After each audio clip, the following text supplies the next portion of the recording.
Hello, everyone, and thank you for joining us today for our webinar, Hindsight is 2020, the Essentials of Post-Event Reporting.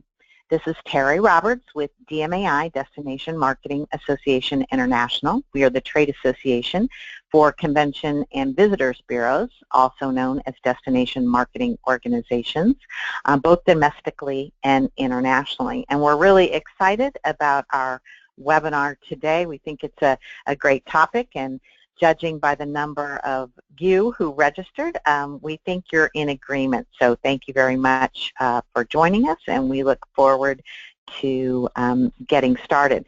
I'd like to introduce our panelists today, but before I do so, just also welcome Chris Wessel with ePro Direct. ePro is our monthly webinar sponsor, and Chris will be speaking to you at the end of the webinar.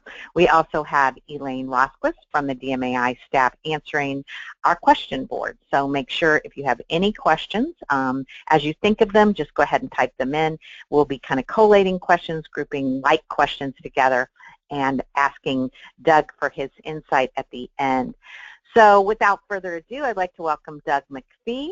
Doug is a senior national account manager with Experian. And Doug, you really are a premier educator and trainer. I know you've been with Experian for the past 16 years, and you have a 20-year teaching background, and from all kinds of avenues. I know you even worked with the Ken Blanchard companies and in training, and you've been so active in our industry, both with MPI, and then you were a founding chair of CIC Standards Review Committee. So you've really made such an impact in your career in helping organizations to improve learning and specifically to look at their processes around meeting and meeting planning. So we really are so excited that you agreed to come today and talk to us about post-event reporting. So I know you're in Las Vegas at IMAX. We really appreciate you taking time out. You bet. My pleasure. Yeah, welcome, Doug.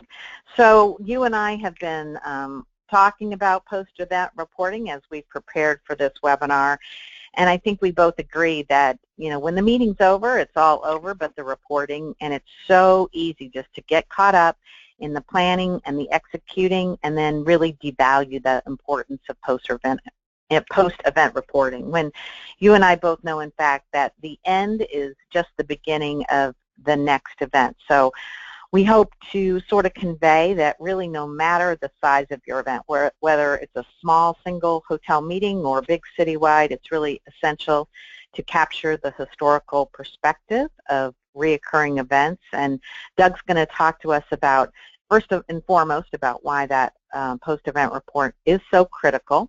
And then he's going to highlight 7 key areas of reporting and kind of review that with you.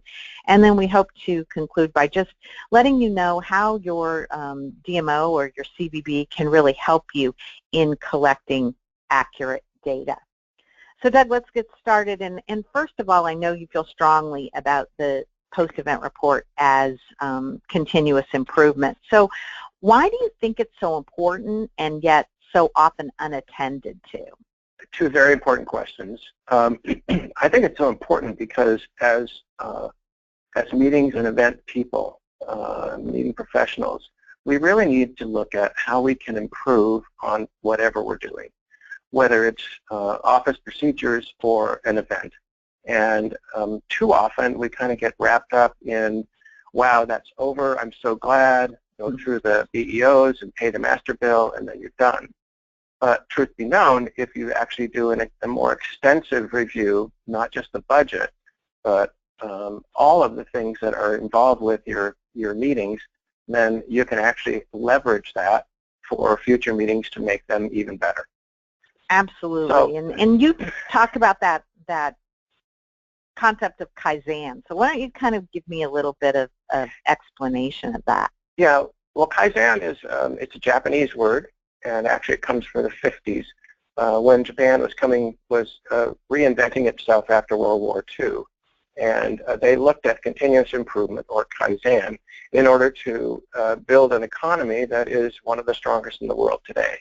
So, and that really took place in the 50s and 60s, and those were the days when things were made in Japan, not made in China. So that Kaizen really really moved Japan forward after the war. So that's the continuous improvement continues today. And interestingly enough, in Japan, they don't look at daily stock reports. They look at 5-year analysis rather than 1 year or 1 week or 1 day. So, they really have an eye to the future, and they look at the past in a longer view. Well, and I think in addition, like you said about continuous improvement, this analysis really gives you that opportunity to look at trends. And I know you feel strongly that it gives planners an opportunity to leverage their future negotiations power. Absolutely. When you have the more information you have about your event, whether it is a small single hotel meeting or a citywide using the convention center and multiple hotels, you want to be able to negotiate the very best deals for your future meetings. And by having an extensive post-event report, including economic impact on a city, that moves you forward to be able to negotiate, and it helps DMOs or CVBs and hotels understand that this is a valuable piece of business or it's not. So, all right, so let's jump into it then and talk about the areas that you have identified for, really having a comprehensive report. So I think you begin by saying that, a post-event report should have an overview. It should have an area that just speaks to general information. What would that include?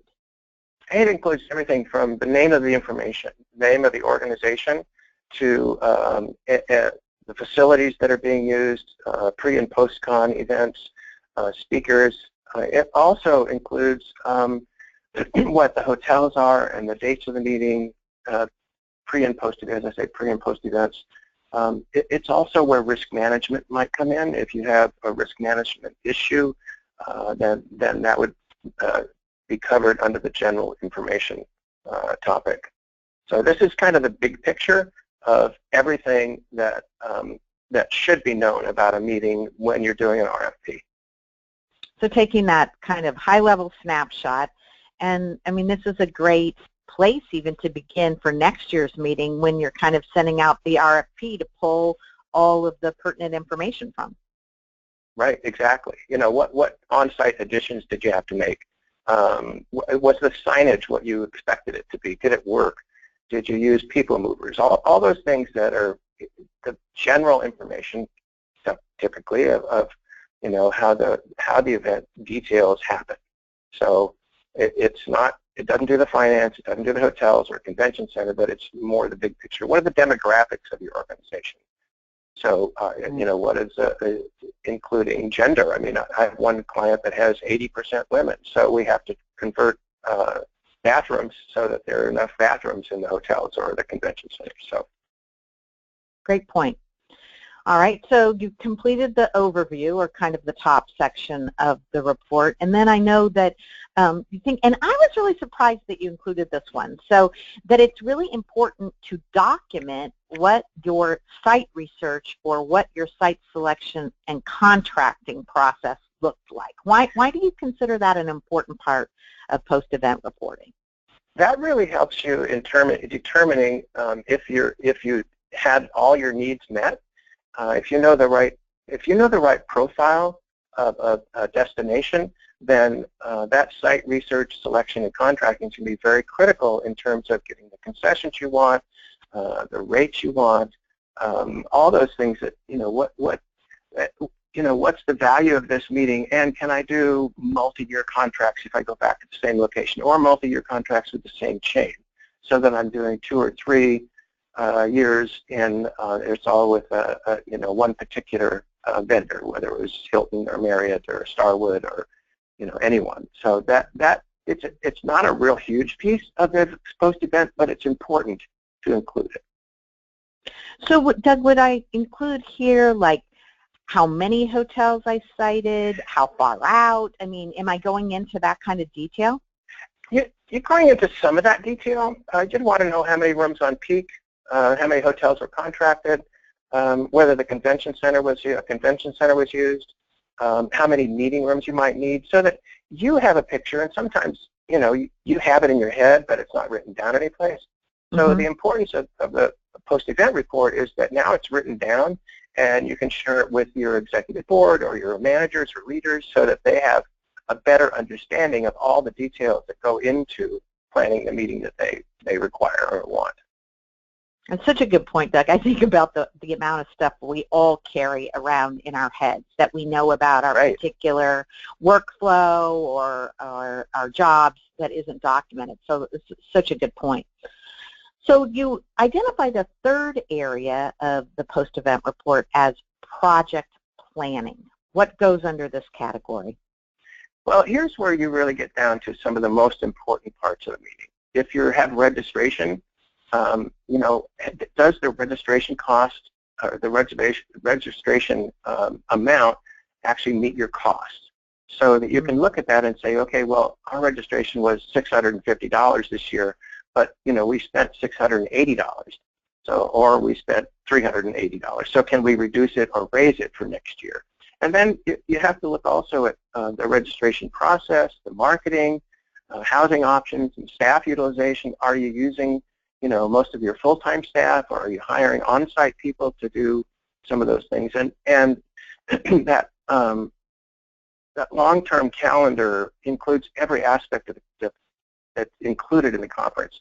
So, you know, what is the timeline? So you need a timeline for, you know, and sometimes right after the meeting finishes, it concludes, and it's been well executed, you go right on to the next one without really analyzing all that data. And, you know, data is a big word in our industry right now. Big data is even bigger.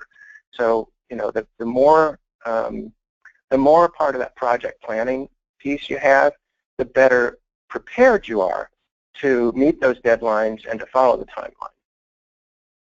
It's funny when you say project planning. I was thinking last night, I was reading a quote that said, when you think small, you get big results. Like, and I think it kind of applies to this. You know, when you analyze each aspect of your meeting and how the planning process worked, what hit the mark, what missed the mark. I mean, it's that fine detailing and thinking about all the small individual elements and then bringing them together to execute bigger next time. Exactly. The more detail that you can write down, because too many of us as planners have it all in our head.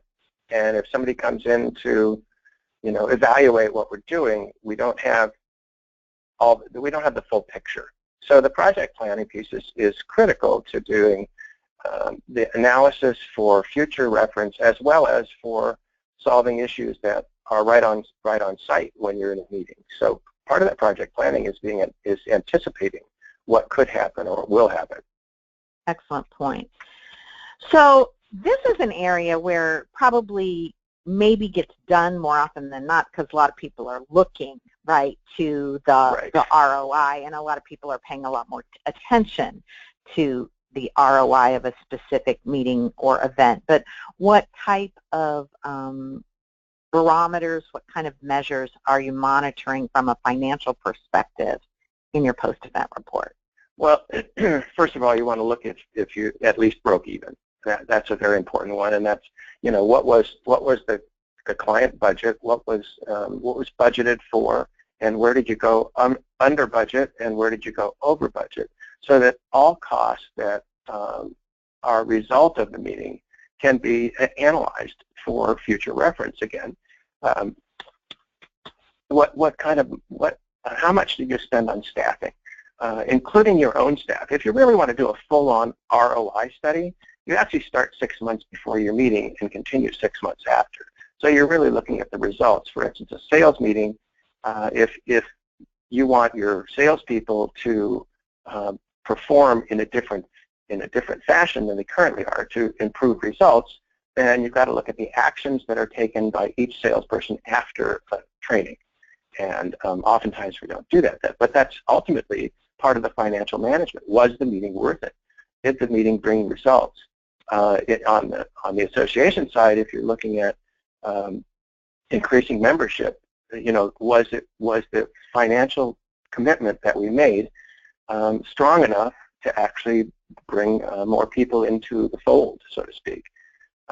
What other outside expenses and sponsorships and so on did you have, so that you really understand and this is probably, in my view, one of the most important pieces of the whole post-event report, is budget. I mean, budget is so critical to so many parts of the industry. The economic impact study that DMOs or CBBs can do for a client are very helpful. I just got one this morning showing that a meeting with 3,100 people actually had an economic impact of over $3 million. So, you know, and that's varies city by city, but it helps with that client being able to better understand what they have to offer to a new location. Doug, when we were talking before the webinar started, you mentioned that DMAI has a product that is available to our CVBs, and it's called the Event Impact Calculator in conjunction with Tourism Economics. And we actually have so many of the destinations that you're holding your meetings in, your DMO, your CVB would have really access to inputting the data about your event, your specific event, and coming up with a specific dollar amount and a specific impact of that meeting in that event. Not only the amount of money that you spend, but its impact in terms of jobs and wages and taxes that are specific and localized to that particular destination. So we want planners to understand that the cities that they're working with know this information, and we want to encourage planners to ask their CVB partners to share this information with them and to be better informed about the actual revenue generation of their own meeting. Well, and actually, don't a lot of CVBs, DMOs do that report anyway, because they want to figure out what done. Yeah, it's just a matter of planners being able to say, wait a minute, I'd like the economic impact study that you've done on our meeting to see, you know, the value that we brought to your location, to your venues, to your city.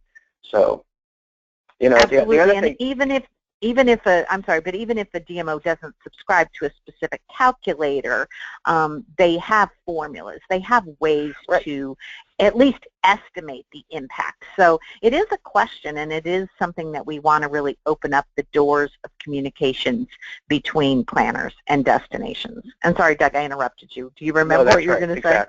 Yeah, oh, absolutely. You know, I was going to say, you know, this the financial management pieces. It includes all the cost savings. So if you've got discounts for internet or food and beverage, what were your complimentary room? What were the counts? And what other monetary concessions did you negotiate that happened right on site when you might not have expected it? So that, you know, you can go to your managers and say, well, here's how much we spent, but here's how much we saved. So you know, you can look at that and say, well, we would have spent more except for the savings. Right. So it really improves your ability to kind of justify what the value you were able to bring to the, you know, to the company in terms of your impact in negotiations. Great point.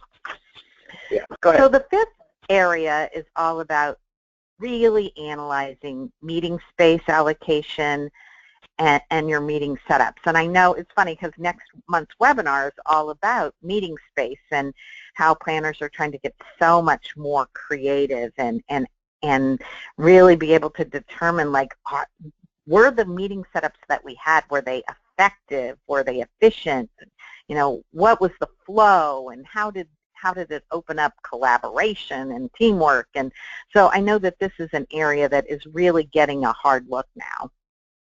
Well, yeah, and it should. I mean, we know from a learning standpoint that theater and or classroom seating is not the most effective way for people to really get into the content and learn the content and be active with the content. So what we know is that there's a certain place for those because of numbers or whatever, but we also want to make sure that if you're doing theater seating or classroom seating, that you have long enough breaks so that people can take time to discuss what's going on, and you have some prompts as people go on their break for them to discuss. And a lot of them do anyway, but with those prompts, it's really helpful. So when we look at meeting space, you really have to say, you know, okay, this room will hold, you know, 8 rounds. Well, is that the most efficient way? Are the tables going to be too close together so nobody can get up and, you know, discuss items as the facilitator requires or requests other than their own table. So it's, what kind of setup works best? So you have to look at what the expected learning is and then go back to the drawing board and say, well, if we really want interaction, then we've got to have rounds and we've got to have space for people to move around because I'm going to have to stand up. So that kind of analysis really helps. And reviewing what you've done and getting feedback from both the trainers or facilitators as well as attendees will help you do that. One area I think of here, Doug, I know, there's a lot of planners probably on the call today who have meetings that might be considered space intensive. They may have been told that they aren't able to leverage good enough rates, or they're having issues finding adequate space or even getting response to their proposals because their program is considered space intensive. So this is really a chance to look and say, how could we better utilize space? Do we really need 30 breakouts, right? Can we take a general session room and put people in pods in different areas of the room and switch and change up things to look different than they've looked in the past? Well, that's a very good point. And what I think planners really need to look at is what's the value of having so much space? I mean, hotels really don't like space hogs. Or ugly babies, however you want to put it. But if you can justify exactly why you need the space and the results that you're getting and the accommodation that the hotels or the convention centers will make in order to reach those goals, when you partner with venues and your organization and really look at, here are the results we're expecting and this is the way we think we'll get them, and then do the analysis, and when you see that you get the results or you don't, then you've got to reconfigure or rethink what you're doing. But I think if planners can really look at the long shot or the long view of utilizing space and the results that it gets by that space utilization, that's important. So room block management, I just left IMAX where you are now, and we did a whole session there on room block management and the decline of room blocks and looking outside the block. So tackle this one for us, Doug, because we know this one's important. Well, there's another resource on the CIC website, on the conventionindustry.org website, about pirates, for instance, and hotel block management. And those are really important issues, because what the data set tells us is that up to 25% of attendees at larger meetings book outside the block or outside the contracted hotels. So from a financial standpoint, that really hurts in two ways. One, if you don't know where those people are, you can't account for what the economic impact is. And two, if they're not in the contracted hotels, they're not helping to underwrite the cost of the event, because registration doesn't always do it. Hotels look at their main value to the hotel is room block, is rooms that are occupied. So you've really got to look at what your pickup was, but also what you expected it to be. If you have 1,000 people and you know that 61% will book rooms, then that's the way you do your calculations for what your block is. So you really need to analyze what that block management is, and be conservative to some degree, but also watch that pickup. So if you need to add overflow hotels or rooms, that you can do that in a timely fashion, not a week out, but 2 or 3 weeks or 4 weeks out. Yeah, I think this is another great area where your Convention and Visitors Bureau partner can really help you understand other things that are happening in the destination that may impact your ability to fill your room block, analyze things like the shoulders of your meetings, things that might block out your arrival or departure dates, and help you pick the right group of hotels that will be able to have the rates and amenities that will be attractive to your attendees, and then and maybe even help you find some accounting processes for those that still do go around the block so that at least you get credit for those. So it's just a really important thing, and the more transparent I think we can be in our conversations with each other and proactive, the better we are in this particular area. Right, and I think that one of the most important things with room block management is doing an audit. You know, taking your registration list or your attendee list and comparing it to people in the hotels. Right. Yeah, and if you're suspicious that some people are booking outside the contracted hotels, then you want to actually have a block of, say, 5 rooms at one of those small hotels, because then you could do an audit. If you don't have a block, and you could do a no attrition block or a courtesy block, but if if the hotels agree, then you can do an audit and find out all of a sudden, instead of the 5 rooms that you had contracted for, you have 25 or 30 rooms. So that's a very important part of the room block management piece. That's great. And just to kind of conclude here, I think it's also important that, this isn't just about citywides. Even single hotel meetings deal with rooms being booked outside the block, and this is an important aspect for all planners. Well, here's the not necessarily the least important thing, even though it's the last kind of part of what we're going to cover today, food and beverage management. And the number one thing we see planners talking about is the rise of cost in food and beverage. And so it's really an important part of the meeting to look at. It also drives satisfaction of meeting attendees. So what are you looking at here, Doug? Again, going back to, the rising cost of food. I mean, you just have to go to the grocery store and look at the cost that you're paying individually for things, and you'll realize that food is more expensive than it was 2 years ago. And Michael Dominguez does a great presentation on how much actually things cost now compared to years ago. So I think that food and beverage management is extremely important, and working with, if you're working with the executive chef on a property and you say, this is what our budget is, what can you do for me? That's probably smarter than looking at a menu and saying, well, we want this one. So that's extremely important. And, it also, this section also fits into the financial management piece, but food and beverage is a separate item that the planners really need to analyze and make sure that they're getting the best bang for their buck, especially in the economy that we have now, that things they just cost more. Great point.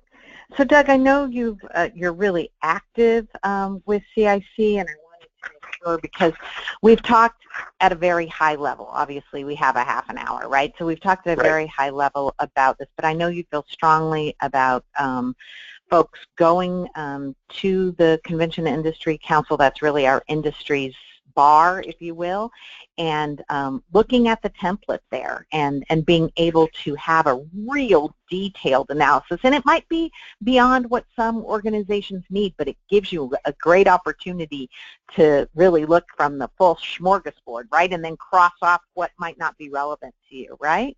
Exactly, yes. And the CIC Apex, it's Accepted Practices Exchange, and I was chair of a standards review. And one of the aims is to standardize as many things as we can in the industry. So not only is there a post-event report template, but also there's an RFP report that's very extensive. It includes, everything from the general information about your meeting to whether you need a convention center and how much space, and AV or technology. So it's a fabulous resource. So if you just go to conventionindustry.org and /Apex, you'll see all the resources that are there. And this particular PER, post-event report, is under additional resources. Yeah, it's a great, great tool. And again, if you have a small meeting and you log on, you might go, oh, wow, this is way too comprehensive. Well, isn't that a good thing? Just like I said, take what you want and leave the rest. Well, so, Doug, if you're doing an event summary, if you're doing the RFP through the Apex form, then your post-event report is that much easier because you've already taken care of a lot of the detail. And you've kind of started at the beginning.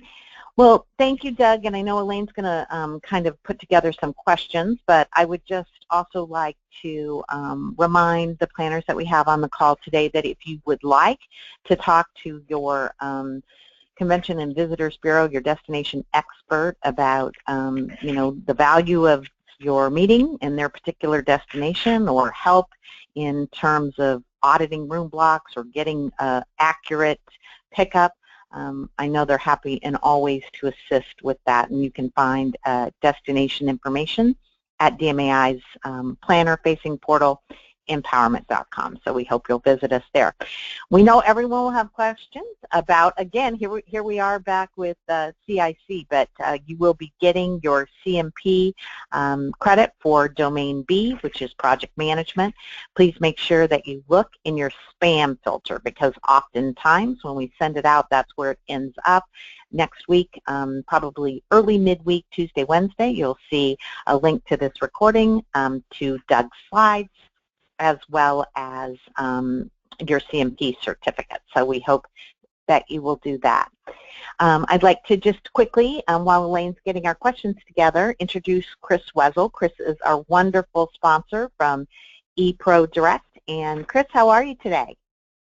I am great, Terry, and thank you. You're so sweet. Thank you very much. And of course, we always, we really appreciate our continued partnership. And thank you, Doug. That was some incredible information. I've been in the business for a long time and have worked with many, many planners on lots of different projects. And it's never a project I've really tackled, but always had a lot of interest in, and I can see where the value is critical in something like this. So thanks a lot for all the information. Thank you, Chris.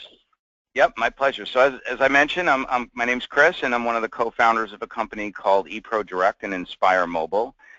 We were just proud to celebrate our 15-year anniversary in September, in mid-September, as a marketing and technology firm servicing only or exclusively the meetings and convention segments of the hospitality industry. We have two primary business functions. We serve both meeting planners and meeting suppliers. Number one would be Direct Connect, which is more of the marketing side of what we do. But over the last 15 years, we've been helping hotels, resorts, and destinations and some other meeting suppliers grow their group business by marketing their content and messages to our audience database of about 80,000 qualified meeting planner subscribers. And at the same, or along the same lines, we help conference organizers market their events to help grow their event attendance. So that's kind of what we do on the marketing side. Over the last 6 years, we've also been creating full-featured native custom event apps. We build those on all major platforms, and they're tailored to specific client needs, and we do all that at one affordable price. Most importantly, and we continuously work on this, is to we worked on making the process very, very simple for event organizers while maintaining a strong product for each event attendee, so optimized for each individual event attendee. So making it super simple for everyone to experience all the benefits that come with applying a mobile event app to their meeting or conference. So you can learn more about us if you visit eprodirect.com, or you can certainly email me directly at chris.wessel, that's W-E-Z-E-L, at eprodirect.com, and I'd be happy to arrange either a demo on our event apps or a discovery call if you happen to be on this webinar and you are a meeting supplier. I'm happy to talk with you a little bit about how we might be able to put your content or your information in front of our database of meeting planners. So thank you very much, guys. Appreciate it very much. Thanks, Chris. All right, Elaine, I see there's some questions in the question board, so you want to fire those away at Doug? Yes. Hi there. Hi, Doug. Thanks. Great information. One that came early in the session, and I think gets asked a lot, so your advice would be wonderful on this, is the question is, we are a citywide event. I have not been successful at getting hotels to report despite the fact that I included in my contracts. So any tips would be appreciated. I assume it's reporting about the room block. It could be about other things too. One thing that's really important is to actually take care of that at the pre-con, to say this is the request I have, and to provide them with an attendee or registration list before the event's over. So that's one of the things that one of my clients does. They have a 3-day event, and on the end of the second day, we actually take the registration list and distribute it to the hotels that they're using so that we can start the audit process while they're still on site. So that's a very important thing, and actually hotels are they're doing it themselves. So it's just a matter of making sure that it's clear at the pre-con, and maybe even in the contract that you want to do an audit. Great. Absolutely. Thank you. So just a quick update on the Apex post-event report template. We did hear from one of our listeners that is being updated. So just yes. I wanted to get that in there as well in the first quarter of 2017. So that was yeah, I meant to say that because I know that's happening, and that's probably going to be very helpful. So great. There was also I saw a comment about do you have to be a member of CIC to access these documents? So we wanted to let everybody know that it's a public website. Therefore, the resource of all the industry and documents are free. That's correct. And one of the things that's on there actually is a calculator for internet usage. So a lot of planners are now asking for free internet, or but they don't know what their needs are. They just say, I want free internet. Well, there's a difference between 10 megabytes per second versus 100, and the costs are different. So if you have an idea, then you need to go to that website and look for the internet, or I think it's called the internet calculator. So, but it's on the Apex website. Great. Good point. Just circling back on DMAI's two products or tools we have available to our members. One of the attendees asked if the CVB, if they didn't work specifically with the CVB on their meeting, could they still inquire about the economic impact? And I feel that yes, they can, because they still brought the meeting to that destination and it still made an impact there, and so they would just have to know who to reach out to for that. Yes, and one of the things about that, I mean, even if it's a single hotel, meeting with, say, 300 room nights, that if you reach out to the CVB, the local DMO, and let them know you're coming to town and that you're hoping to get an economic impact, then they'll be able to do it. So it's and too often, for whatever reason, planners don't involve the CVB even in small meetings. But they're a great resource. I sat on the board in the Albany Capital Region CVB for 5 years, 6 years, and it was amazing what they could offer to clients. I was speaking at IMAX earlier in the week, and we had a question similar to this, and I said, I always tell planners, reach out to the CVB first, right? Because there's a couple of things that happen. Like before you even send your RFP, reach out and just have a conversation. Say, hey, we're coming. Yes. They don't need to get involved. They can say, you can say, hey, I'm going to send out my RFP through CVent. We don't care. We just want to know that you're there. We also want to have the opportunity to educate you about things that you might not be aware of in terms of, whether it's things that might impact your event or things that you might want to be aware of in terms of availability, or maybe there's a citywide happening at that time and there's going to be a lot of compression. I think you can save yourself a lot of frustration. I always say reaching out to the CVB is kind of like buying yourself an insurance policy in the destination before you get there, right? Because something's going to go wrong somewhere, somehow, and now you're connected to a resource in the destination that is connected to everyone who can help you. I mean, even if it's a weather disaster, or we're all still reeling from our southeast counterparts who just went through Hurricane Matthew. Imagine if you had a meeting that was occurring in the destination as all those reports are coming in. Who can you reach out to that's connected to local government, to disaster relief? There's the CVB for you, right? Right. Plus, they also know, the latest on the hotel scene. What hotels might you not know about that you should consider for your meeting? So they're a great resource. Yeah. So great. E, anything else for Doug before we let him get back to work today? I think I might have lost E, but I'm looking at the question board. I don't see any additional questions. Again, I'd like to just thank ePro, our partner. Thank Doug McPhee for just always being so generous for his with his time and giving us an opportunity to benefit from his knowledge. Doug, thank you. And if you're interested in this whole idea of meeting space, also look in your follow-up email next week, because our November webinar, which is our last for the year, we're going to take a real cool look at, we're calling it Meeting Spaces Reimagined. So, you know, taking a new slant at how we might look at the way attendees can come together and what space can do to contribute to collaboration. So thanks, everyone. Have a really great day, and we'll see you next month. Thanks, Doug. Take good care.